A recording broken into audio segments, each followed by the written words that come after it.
RBR, let's go.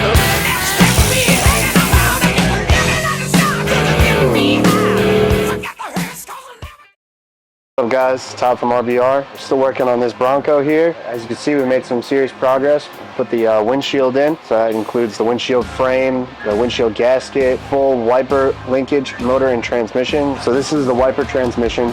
This basically is what controls your windshield wipers, makes them move back and forth. What we do here at RBR that's a little bit different is we actually lower that wiper motor down so that the soft tops will fit this Bronco. This Bronco is getting a hard top actually. What we like to do on all our trucks just to give the customer the option of having a soft top. It doesn't look like a whole lot, but to get this linkage up there, first we have to sand everything by hand because it doesn't come apart, and if you put it in the sand blaster, that sand will be in there, it'll sound gritty as it moves. So we sand it all by hand, paint it, then we bolt it up there, then we got to figure out what position the motor's in, where to put the windshield wiper arms to make sure that they don't swing up above the windshield or that you get the maximum amount of use out of your windshield wipers.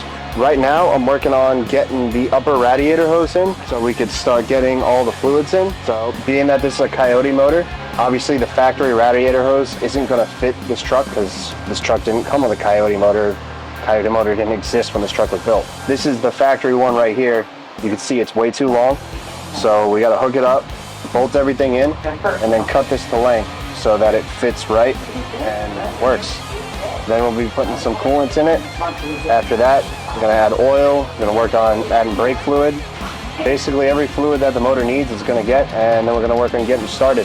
See you next Sunday. Back here playing with the interior of the Bronco, putting the speakers in the holes, lining everything up, made my back panel pieces to hold the bottom from flopping around. Next step is put it in and then it'll look like that. Finished the doors, I think it was last Friday. They came out nice. Diamond pattern, double stitch. This is always fun, cutting that for the speaker grills to fit. Gotta have a steady hand because when you slip, oh boy, then you get to do it again. I didn't slip. Whatever panels I get in, whenever I get to work on, that's what I play with. I had these first, so I put them together first. Oh, then I get to put the roll cage back in, put the seats in. Yeah, then it really starts looking like a Bronco. Yeah, I like McCoy. McCoys, they're great. McCoy's upholstery. Sean's been in business, I think he's third generation. My grandfather had stuff done by his grandfather. And Sean actually did all nice fuzzy material on the inside. See you next time. It'll look like more of a Bronco. And how's the weather today? It sucks. Bring me back to winter. I can't wait for snow. What's happening? Final details now. The guy wanted factory looking stuff, so we put a factory intake on there. Batteries all connected. We started test driving this thing. I got to do a little custom fab work on the inside here to protect our AC lines. Inside here, I'm making a custom piece to protect all the AC lines so nothing flies up, hits it. And we started driving this thing this morning. So we got to put a couple miles on it and make sure it drives good for the customer. We did the brand new transmission, brand new EFI from Edelbrock. We modified both gas tanks. We're doing an audio system now, a small one for the guy. Vintage air setup. Flail around with the front end just a little bit to get it driving nicely. We put a automatic steering column in this and modified the exhaust. Fitment put in the longer transmission in, so we had to modify the bracket for the transmission. The exhaust had to be modified. New drive shafts had to be ordered. It was really all fitment. These inner fender pieces I'm working on now, I made those all by hand. We had a template set up, so it was easy to cut them up and prep them. We should be leaving by the end of this week, hopefully. Starts up like a brand new car. This one sounds nice. I like this one. The dual shifters look good in this thing. That's actually an aftermarket part. We couldn't fit the original ones with the longer transmission, so we actually found those and then put the black knobs on it to make it look factory. Because the guy wants it factory looking. We'll give what the customer wants. See you later. Yo, what's up? What's going on? Still sanding the spray poly on this, so we're getting there. It's hot as, you know what. Pretty much got this side done to finish the hood, work on the other side, do the roof. Then I got the rear fenders. That's it.